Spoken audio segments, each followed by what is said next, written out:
Welcome back as we take you inside the inaugural Social Justice Summit put on by Jay-Z's entertainment company, Roc Nation. Now, one of the highlights came from Dr. Bernice King, who continues to spread her father's teachings nearly 60 years after his assassination. A King, CEO of the King Center. What would a social justice summit be without a member of the King family taking part? You know, what I always say to people is my father was a prophet, well before his time, obviously. And I think he foresaw not literally everything that's happening, but the essence of what's happening. And that's why, you know, in his book, Where Do We Go From Here, he kind of outlined what we needed to do, not just as a nation, but as a world. Dr. Bernice King is a daughter of Dr. Martin Luther King Jr. She says conferences like this one is needed in a time when a man named George Floyd can have a cop bury his knee into his neck for 9 minutes and 29 seconds. Well, the first word that comes to my mind is continuity. When you're dealing with injustice, you have to have forums and ways to bring people together. To give them information, to empower them, to prepare them for whatever, you know, needs to take place action-wise. And so these are the kinds, and to give people the hope in the midst of all of the challenges that we are facing in the social justice arena. I mean, a lot of people are losing hope because it seems like we're not making a lot of progress, in particular related to the black community and people of color. And so these kind of forums are very important for that, to provide that avenue of hope and resources in particular. But Dr. King also made it clear social justice is not exclusive to the black community. There are other struggles we all have a part to play and to address.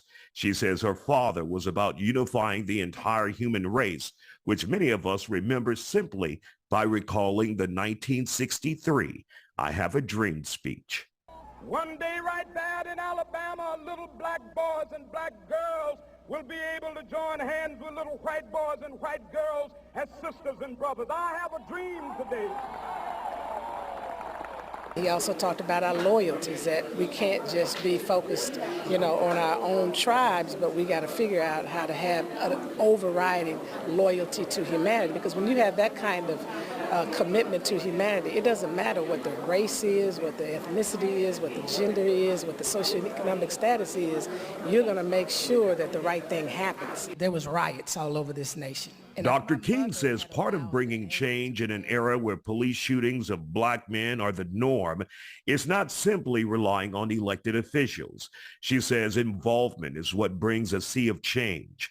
People have to stand up and get involved, whether it's rolling up their sleeves to volunteer, activism, or voting. I think we have to look at this in a multidimensional way. It's not just elected officials. It's corporations, you know, it's faith communities. I mean, there's a collective responsibility in the work of transformation. My challenge to those of us in my community, you know, the civic community, that we have to do a better job of educating the people that it's more to it than just voting. You know, once you show up, there's certain things that you have to follow through on in terms of whatever those issues are that concern you related to that elected official, and working with organizations that are doing the work of either lobbying, challenging those leaders, etc., and connecting with that. Because if you're detached, you're going to become cynical about it. It's like, it doesn't mean anything, they don't care anything about us. But the question is, did you do your part? Dr. King says the path forward in 2022 is vigilance and keeping conferences like the United Justice Coalition going while also doing the actual work. It was an honor to meet her. Dr. King also said something that surprised a lot of people in the audience.